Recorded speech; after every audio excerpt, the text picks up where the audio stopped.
Labas visiems, tai pas mane vėl M8. Šį kartą ši mašina atvyko pas mane išmetimo sistemos keitimui. Parodysiu tą vėliau, darysim dar aptarnavimą ir varantis automobilį į vidų pajutau, kad ant laisvų apsukų misfairina cilindrai. Tai jungiam diagnostiką, pasižiūrėsim, ar nenusišneku ir ieškosim, kur yra problema. Tai toj pasižiūrėsim, kad čia tas M8 misfairina. Ar nebus, kad viena iš tų tipinių problemų, kuomet lykina aušinimo skysčio bakelis ir bėga viskas ant purkštukų, žvakių, babinų, uždegimo ryčių. Graži mašina tas M8. Tik tai su tuo S63 tai biški toks važiuoja ir prakaituoja, taip sakant. Palaukim, kol praeis cold startas.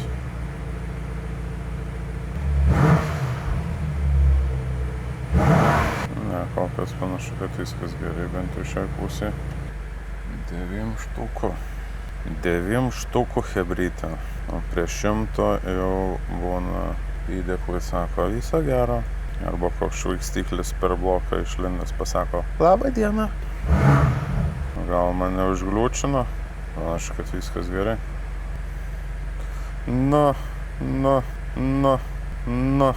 Battery isolation switch starter battery full faulty. Power management reduction of shutdown of individual electrical consumer. Ko mums šiandien reikės? Mums reikės filtrų. Fotkinam vyną.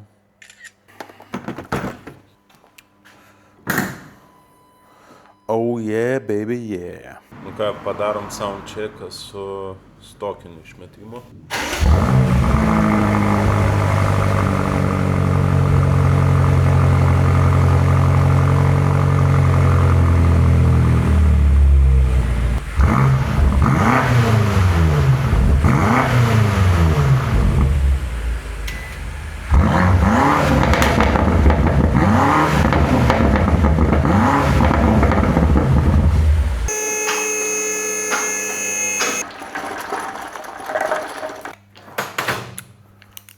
Taip, tai visus apšviesiu, kad čia yra momentas, kuomet visiems S63 savininkam būna toks mini širdies ataka, ar prieš akis neprasisuks ten keturženklis skaičiukas, žinot, kaip kazinki būna ten pratraukia ir nuneša babkes.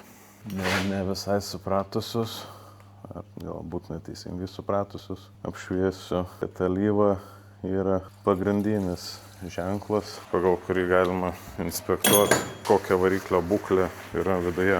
Mes ten išsileidžiam alyvą, išsiimam alyvos filtrą ir ten randam metalo drožlės arba pudrą. Tai faktas, kad jau kažkam yra arba pyzė, arba beveik pyzė.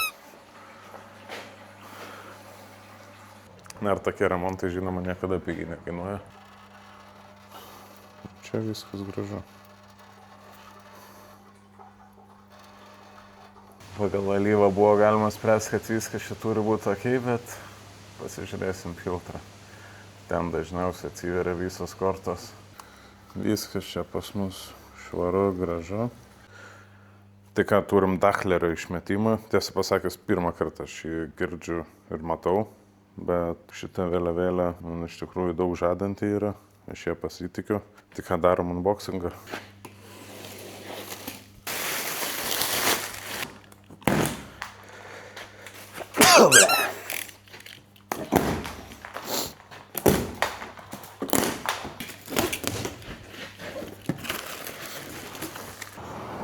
Man jau galiu sakyti, kad patinka.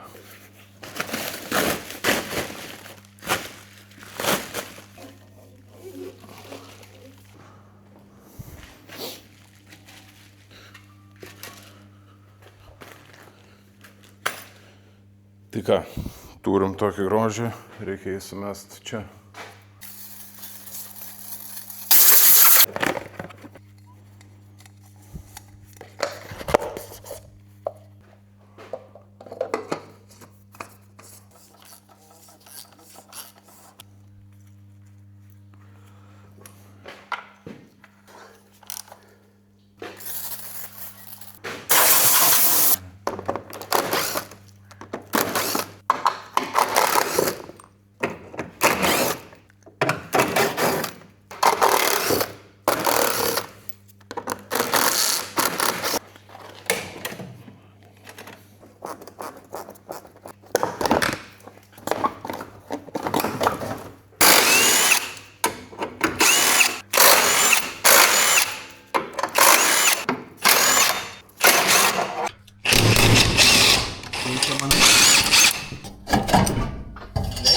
Uch, tu, blėt. Pažastin, nahui, kondensato, blėt. Leidžiu? Jo.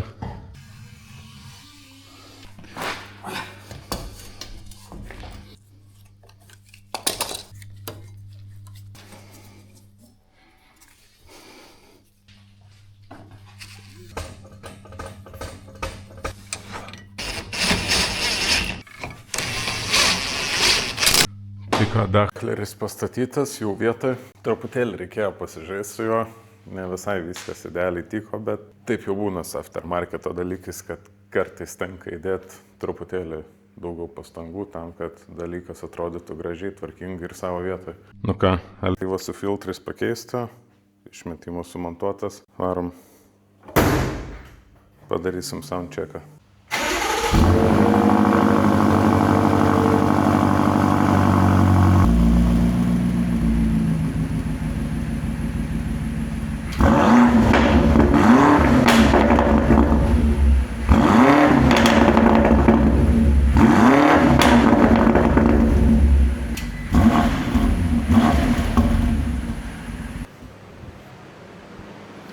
Čia labai vau. Varom užbaigsim reikalus su M8. Tai atvažiavo oro filtrai ir su klientu pasitarus dar nuspręsta pakeisti ir uždegimo žvakės, kadangi neaišku, kada paskutinį kartą jos buvo keistas.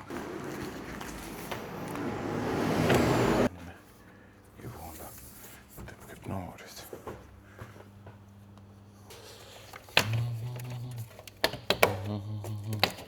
La la la la la la la la la. Du du du du du. Oh yeah.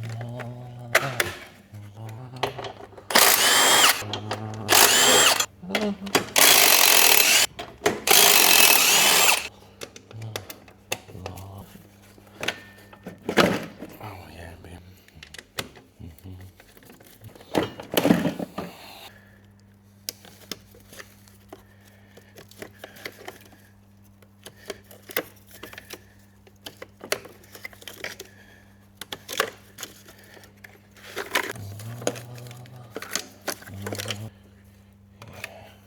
Awesome.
Nu, žvakės visos laukia. Viskas čia šiaip palyginus gražiai atrodo. Variklio plovimo pasekmes labai gerai matosi dėl oksidacijos ant žvakių esančios. Ir ta oksidacija iš tikrųjų visur matosi, jeigu pasižiūrėtume vožtuvų dangtelius ar bet kokį kitą aliumininį komponentą, generas, turbakų, kriauklės gal ne tiek, bet va, tas pats reilas metalinis, tai matosi, kad čia arba gausiai gavęs vandens, arba vandenį buvęs. Spėju, kad čia gal tiesiog pagal tai, kaip variklis švariai atrodo, tai greičiausiai tiesiog čia įsplautas buvo.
M8 išbaigti, pakeistas išmetimas, padarytas aptarnavimas, pakeisti filtrai, variklio alyva, uždegimo žvakės ir viskas. Nuresėtinam, įkeliam į oficialią duomenų bazę, užsukam antifrizo bakelį ir atiduodam automobilį klientui. Iki.